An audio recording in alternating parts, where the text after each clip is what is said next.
Greetings. Today we get into the second part of Lenharrow Fantasy Adventures. In part one, we covered character creation and the steps on how that works. And in part two, we continue the Lenharrow Player's Guide section. And hopefully we'll get through the rest of this book pretty quick. Uh, There'll most likely be a part three that covers the Ref's Guide, the Creature Guide, and the King's Zone Adventure in the back. But for now, we're just going to finish up the Lenharrow Player's Guide section, and we hope you enjoy. Thanks. Now, as I said, the other section in game mechanics is combat, and we just go over and give the players a brief idea of what their characters can do in a single combat round on their turn. Combat rounds are broken down into 1 minute, and every 6 seconds is a turn, and there are 10 turns in a combat round of 1 minute. I don't see why it needs to be any more complicated than that. The system is really quick. You determine surprise. And if no one's surprised, or whoever is surprised doesn't bother rolling a first strike, they go in the last round of combat. We keep it simple. We don't want to complicate things by having a lot of numbers in our combat, so we kept it to a D10, and players and creatures, RPCs or referee player characters, go when on the number they rolled. So if you roll a 1, you go in the first, 2 second, 3 third, and up to 10. And all surprise actions are determined at the end of the 10th combat turn in a combat round. Attack rating and defensive rating, or AR and DR, is how we determine actual combat. And we keep that simple. You roll your combat die, and each combat die for each lifestyle is different. This can be increased. And so you roll that die, you add your attack rating to it, which is a combination of your base attack rating and any bonuses you may have. And that is the defensive rating, or DR, you hit. It's pretty. Like I said, we try to keep it really simple. We try to make things go pretty fast. We do have a little bit of critical hits and aimed attacks and severed parts and things of that nature. Most of this is for the referee, but in the player's guide, we give the player a basic idea of how this works and how to play the game. And then we talk about how spell combat works. And for spell combat, instead of rolling a d10, you roll a d4 and add your first strike modifier, or FSM, to that die roll. Then we have a final word on combat, and then we talk about races, and the races that we use. We have all races have the potential of having different things like racial traits, and we have a few of those. And we have heightened senses, and the level of these senses, whether they can see in the dark, with vision, how well they smell. We have hearing, scent, taste, touch, and vision, and these are important for a character. A human is all basically at 0. They don't have any heightened senses, but when certain races or abilities give you a heightened sense, then we have 3 levels of each sense. Just as an example, vision's pretty much the best one to talk about, and with vision you have vision 1. That's superior vision, and that makes it so you can see in natural darkness up to 30 feet. Vision 2 gives you telescopic vision. Lets you look like it's spyglass. It's natural darkness, you can see in up to 60 feet. And then there's microscopic vision, which makes it so you can see tiny, tiny things, or magical darkness up to 90 feet. You can see in magical darkness with vision 3. Then we have our racial attack types. Then we go over our basic standard 10 races in the light edition, and we have Animan. And Animan have their own attack charts, and each Animan can be made to be more animalistic or more humanoid. depending on how you spend your the animate natural traits. And each animate begins with 250 points. This can be enhanced with animal nature, so you can get more points. But each one basically spends these points when they start their character, and it gives them the things like drop, dull senses, lightning speed, which doubles their move base or MB.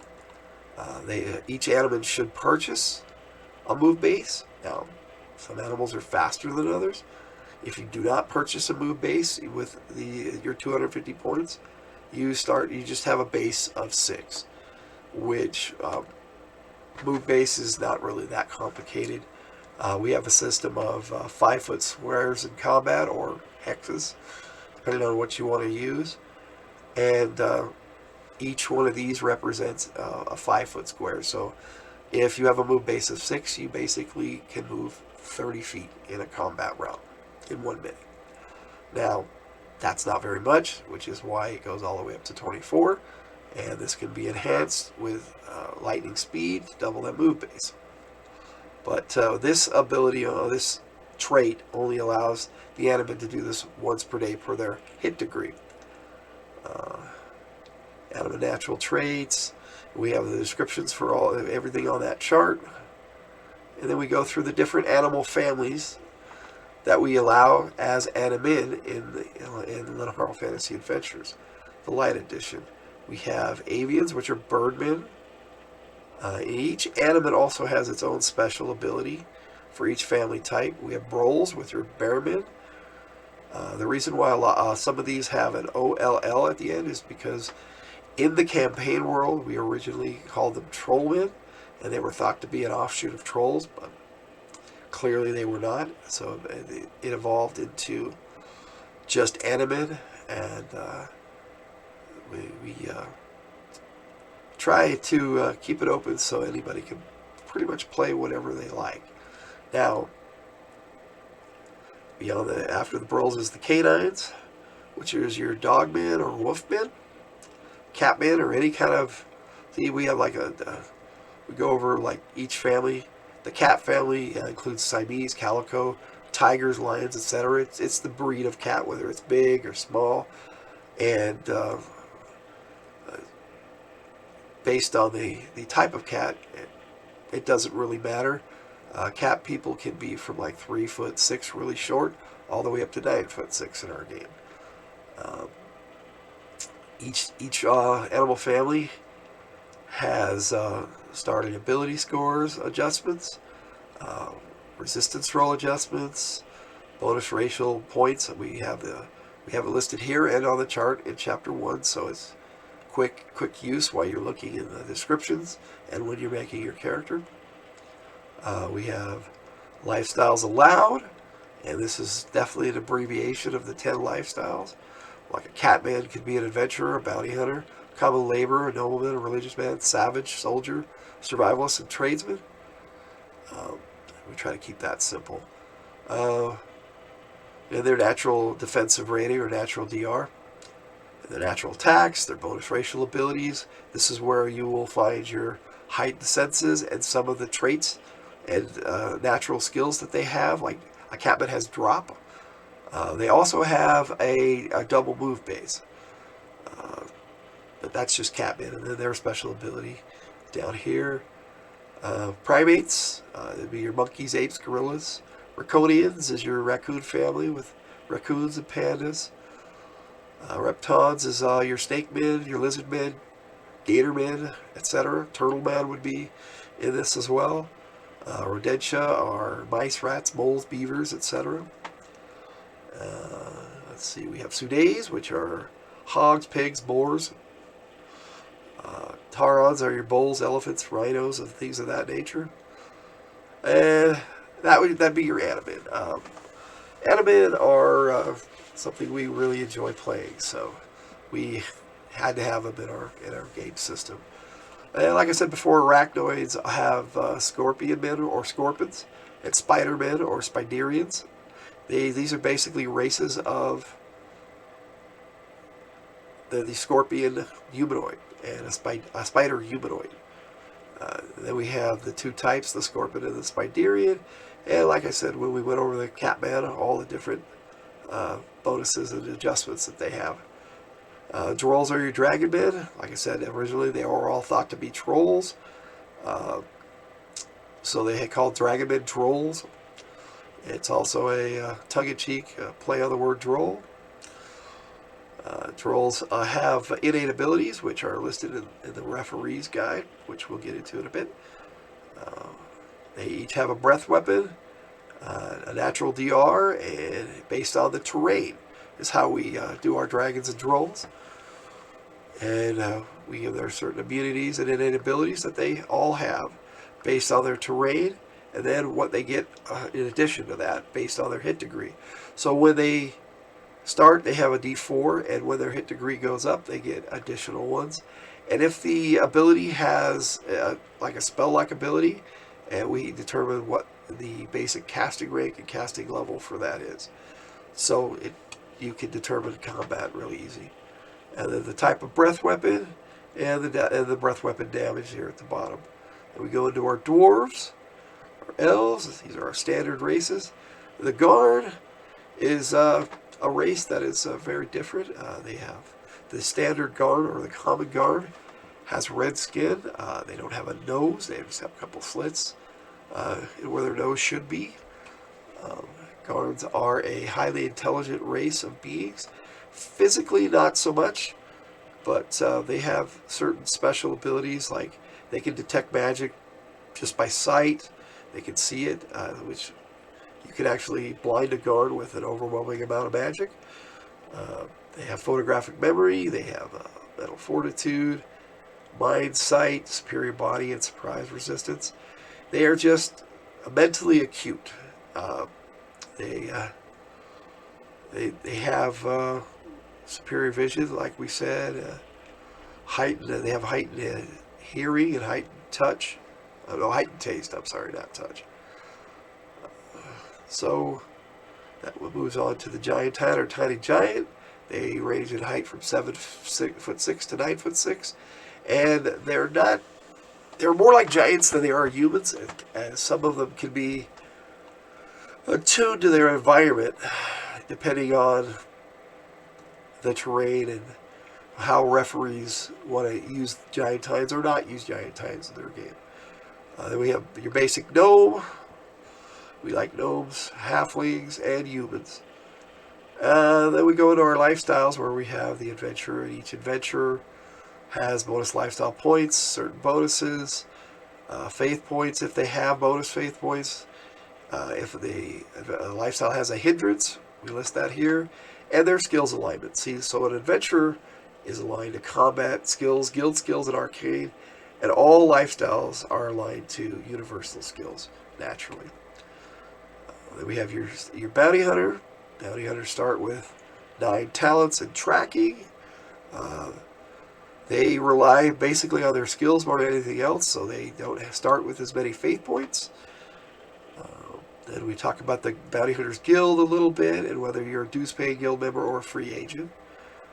Common laborers are your serfs and freemen, and we have the difference in those things, and each of those has a basic vocation. Like, say you're a farmhand or a plowman, you know how to do these things. They're not necessarily, what you're going to do as an adventurer if you decide to adventure with this character. This is a pivotal part of the game system. And in most towns and villages that you go and adventure into, the folk that live there will be common laborers. Then we have nobles, and whether they are noble blood or they're a noble vassal, and what the difference in that is. We have a religious man.